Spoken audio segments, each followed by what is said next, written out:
Did you know that approximately 60% of breaches involved insider threats? Insider threats pose a significant risk to organizations and their cybersecurity posture. This threat often goes unnoticed, and when it is found out and reaches the surface, it has caused significant amounts of damage. And as businesses grow, and the more that they utilize digital infrastructure, the increase of insider threats rise. In today's video, we're going to talk more about what an insider threat is, what are the differences between them and each type of insider threat, and what are the warning signs, as well as what you can do to implement today to decrease the chances of insider threats. Let's get into it.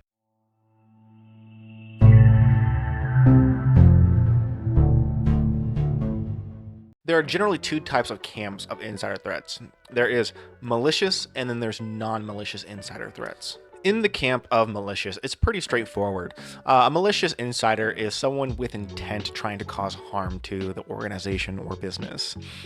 This can generally be a disgruntled employee or a state-sponsored actor or anything of that nature, or compromised credentials. With malicious insiders, typically they are financially motivated. They're looking for money or a profit out of it. You do at times have those malicious insiders who are state-sponsored, who are looking for intellectual property, or the disgruntled employee who just wants to cause harm to the company to get back at them.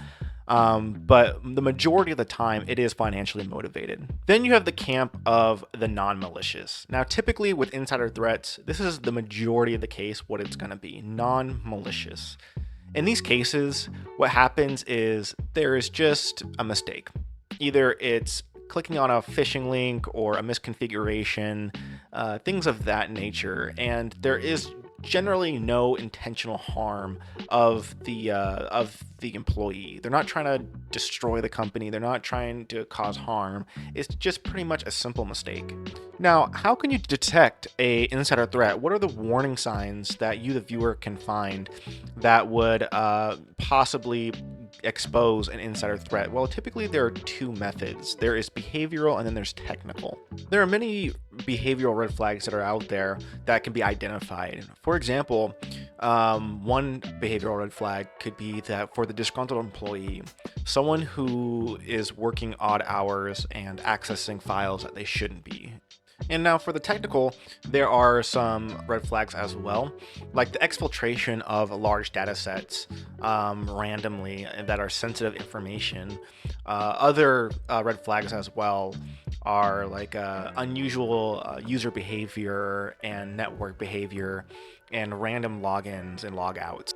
And for example, there might be an unusual login from a weird location.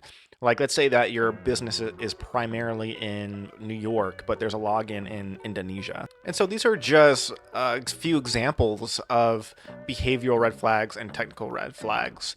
But the question now leads to, how do you mitigate insider threats from occurring? There are a couple things that you can implement that could help reduce the likelihood of insider threats from occurring. There are policies and standards and procedures that you could implement, and then there are technical software and hardware that you may be able to implement as well that can mitigate those insider threats. For the policies, standards, and procedures that you can implement, separation of duties is a large one. What is separation of duties? Separation of duties is essentially providing the minimal amount of access to an employee so they can do their job and only their job. And you separate the amount of duties per the employee so as to lower the chances of negligence or insider threats, that the malicious part. Other things that can be implemented are, well, there are just many things that can be implemented, like acceptable use policies, strong passwords and password policies, as well as user behavior analysis tools and network behavior analysis tools. These tools can allow for to observe the regular use of a user or network patterns, and as well as just training and awareness, implementing security training and awareness, and be aware of what insiders can potentially look like, how to spot one in your organization, and all things that like that, as well as adding like data loss prevention, DLP.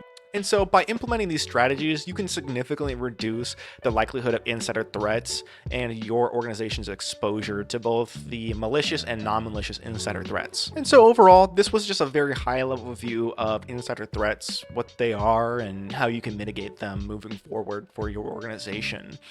You can of course go into a more granular level of insider threats and the mitigation tools and ways to mitigate insider threats.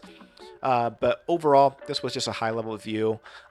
If you guys liked the video, please like and share and subscribe. And as always, thank you for watching, and I'll see you in the next video. Take care. I like to be educated, but I'm so frustrated. Hello to my loneliness.